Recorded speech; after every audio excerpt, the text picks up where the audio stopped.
You wrote an interesting piece in The Australian today about sometimes the ills of bipartisanship. With Andrews, he never really struggled with that, though, picking a fight with the other side, being controversial, whether it be COVID or cooperating with China and its Belt and Road project.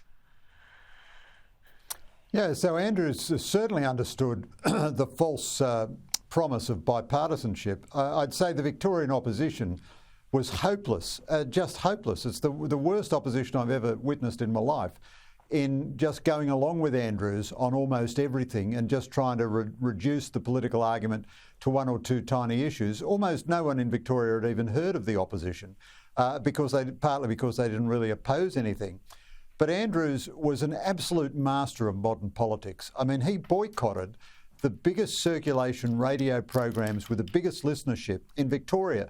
Now, 20 years ago, that would have been regarded as a recipe for political death for a state leader. But he communicated brilliantly through extremely effective social media. His government, put enormous effort into researching what the Victorian electorate was thinking and saying in social media and communicated there. He got his army of activists there. He sooled people onto his enemies. He really limited the role of Parliament. For several years, he abolished the role of the Labor Party. I mean, he concentrated more power in the office of Premier than I've ever seen in Australia. And Victoria is, in many respects, quite an unhealthy place politically because it has all the hallmarks of a one-party state. The opposition doesn't figure in the media.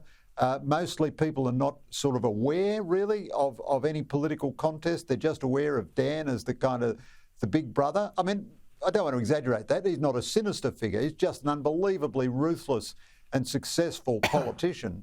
But I think it's been a very unhealthy political culture which has grown up around him. And there's one thing for sure, and Andrew, you touched on this earlier, John Pesutto, the Liberal leader, will be breathing a sigh of relief this afternoon. They're back in the game. They will be with the new leader because that huge figure of Daniel Andrews, as of 5 o'clock tomorrow afternoon, will be out in the golf course. And does he have a job lined up? I'm not sure what the rules are. Often you find politicians have the hint of a job and then they go. And he made it clear in that press conference, the private sector might be calling him. I've no doubt in a few months he'll be in a very lucrative job. I've already seen Mark McGowan get a few lucrative board positions. Mike Baird left and ended up in a well-paid job in a bank for a short time. This is when they have currency, when their party's still in power. But yeah, he's incredibly polarising. And even amongst Labor people, there's a lot of Labor people who don't like Dan Andrews, but I think most would respect him. I think even a lot of Liberal people might absolutely hate him, but would respect his political abilities. And I think, John Pesutto now, it really does become a more level playing field in terms of performance, in terms of experience, whether it be media performance, crisis management performance, being able to dump a Commonwealth Games and get away with it. Well, his successor just might not be able to do that. Look at WA, Mark McGowan, there were things he could do. The Aboriginal Cultural Heritage Act, that only blew up when Roger Cook was in charge. And this is the challenge for the successor. These are tough shoes to fill for, we presume, Jacinta Allen. A move to a female politician might be a good turn, if you like, when it comes to this.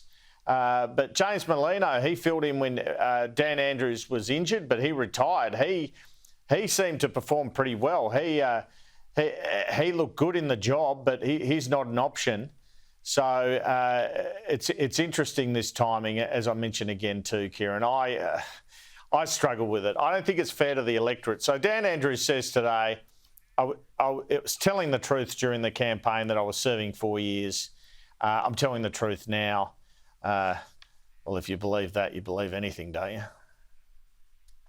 Greg Sheridan, Andrew touched on that, the fact that Daniel Andrews has been a divisive figure, not just within the electorate, but within his own political party. But let's look at that reaction in the electorate. I know COVID was the dominant issue for every leader during that period, but the visceral feeling against Andrews in parts of Melbourne, the love of him in other parts of Melbourne, it was more divisive than I saw in other parts of this country under Daniel Andrews in the state of Victoria, Greg. Yeah, he was a polarising leader. So people who are in love with bipartisanism fail to recognise that the essence of democracy is you have an argument and you win the argument and then you win office. Andrews understood that absolutely. And he used every aspect of incumbency to magnify his own voice. Now, the lockdowns were more severe in Victoria than they were anywhere else in Australia or almost anywhere else in the developed world.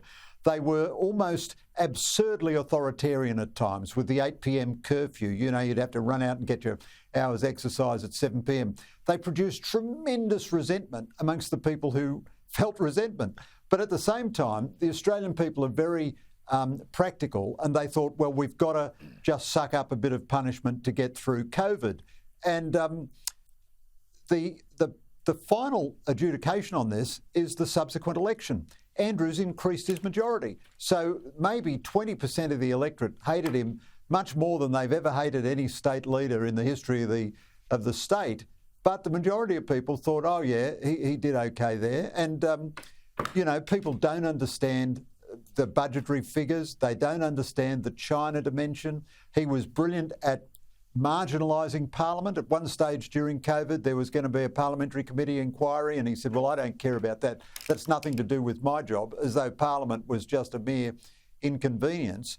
And his total dominance with social media and he was brilliant at these daily press conferences, like Andrew Cuomo in New York, you know. No matter how bad things were getting, no matter how many people were dying in Victoria compared to elsewhere in Australia, the fact that he was there at the press conference and his social media warriors were pouncing on any journalist who asked him an impertinent question, it was just all tremendously effective. I think it's a very, very unhealthy culture. You know, he wouldn't say he respected the High Court decision in the Cardinal Pell case. Anything that disagreed with him, he denounced, even as he said at the same time he was a moderate, easygoing person. I think it's a very, very unhealthy culture. I hope the field is levelled for John Pesutto, but I have been astonished. I've lived in Victoria since 2006, and I have been astonished at the sort of world-class incompetence of the Victorian Liberal Party at every stage. So I'd still be very surprised if they were actually competitive at the next election.